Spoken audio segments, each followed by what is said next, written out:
ഒരു ബേബി യൂട്രസിലായിരിക്കുന്ന സമയത്ത് ആ ബേബിക്ക് തൻ്റെ അമ്മയിൽ നിന്നാണ് ഓക്സിജൻ കിട്ടുന്നത് അല്ലേ? അപ്പൊ ആ അമ്മയിൽ നിന്നും ധാരാളമായി ഓക്സിജൻ കിട്ടാൻ വേണ്ടി കുഞ്ഞിന്റെ ശരീരം കാണിക്കുന്ന ഒരു ഹിക്മത്താണ് ഈ ഓക്സിജൻ ക്യാരി ചെയ്യുന്ന ആളുകളെ, അതായത് ഹീമോഗ്ലോബിന്റെ അളവ് ധാരാളമായിട്ട് കൂട്ടും. അങ്ങനെ ആകുമ്പോൾ കൂടുതൽ ഓക്സിജൻ അമ്മയിൽ നിന്ന് എടുക്കാൻ പറ്റും. അപ്പം അതുകൊണ്ടൊക്കെ തന്നെ ഒരു ജനിക്കുന്ന കുഞ്ഞിന്റെ ഹീമോഗ്ലോബിൻ നോക്കുമ്പോൾ 18, 19, 20 അതിനു മേലൊക്കെ പോവാറുണ്ട്. പക്ഷെ നിങ്ങൾ നോക്കുമ്പോൾ 12, 10, 11 അല്ലേ നിങ്ങളുടെ ഹീമോഗ്ലോബിൻ കാണാം ബ്ലഡ് റിപ്പോർട്ടിൽ. അപ്പം ജനിക്കുന്ന സമയത്ത് ഇത്രയും തോനെയുള്ള ഹീമോഗ്ലോബിൻ പക്ഷെ ജനിച്ചതിന് ശേഷം നമുക്ക് ആവശ്യമില്ല. അപ്പൊ ഒരു കുഞ്ഞിന്റെ ശരീരത്തിൽ ജനിച്ച് 2 or 3 ദിവസം ആകുമ്പോൾ ഈ ഹീമോഗ്ലോബിനെ പൊട്ടിച്ച് കളയാൻ തുടങ്ങും. ഏതൊരു വസ്തുവും പൊട്ടിച്ച് കളയുമ്പോൾ അതിൻ്റെ ബൈ പ്രോഡക്റ്റ് അല്ലെങ്കിൽ വേസ്റ്റ് ഉണ്ടാവുമല്ലോ. ഹീമോഗ്ലോബിൻ പൊട്ടിച്ച് കളയുമ്പോൾ കിട്ടുന്ന സാധനമാണ് ബിലിറൂബിൻ. ഈ ബിലിറൂബിൻ തൊലിക്ക് താഴെ വരുമ്പോൾ അത് കുഞ്ഞുങ്ങളിൽ മഞ്ഞ നിറം നൽകും. അതാണ് മഞ്ഞ. ചുരുക്കി പറഞ്ഞാൽ ഒരു കുട്ടി ജനിച്ച് 2 or 3 ദിവസം ആകുമ്പോൾ സ്വാഭാവികമായി ഉണ്ടാകുന്ന അല്ലെങ്കിൽ പ്രതീക്ഷിക്കാവുന്ന ഒരു കാര്യമാണ് മഞ്ഞ എന്നുള്ളത്. പിന്നെ എന്തിനാണ് നമ്മൾ ഭയപ്പെടുന്നത്?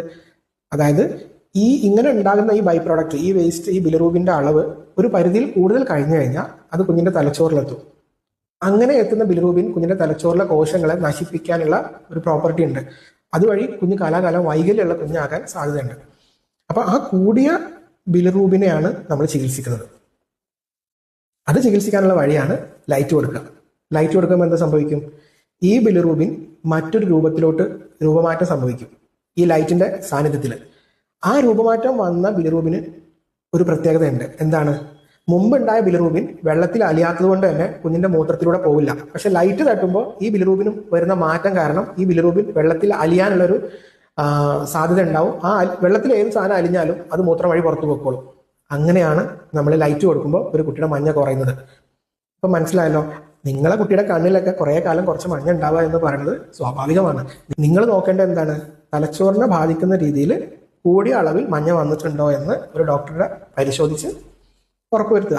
അതുപോലെ പ്രധാനപ്പെട്ട കാര്യമാണ്, നിങ്ങൾ മഞ്ഞയ്ക്ക് വേണ്ടി ലൈറ്റ് കൊടുത്തു, 2 ദിവസം ഹോസ്പിറ്റലിൽ നിങ്ങൾ ചെലവഴിച്ചു, ICU കിടന്നു, ലൈറ്റ് എല്ലാം കൊടുത്ത് വീട്ടിൽ പോയി അടുത്ത ദിവസം തിരിച്ച് നിങ്ങളെ വിളിക്കുമ്പോൾ ഡോക്ടർ ചിലപ്പോൾ പറയും വീണ്ടും മഞ്ഞയുണ്ട്, വീണ്ടും അഡ്മിറ്റ് ആക്കണം.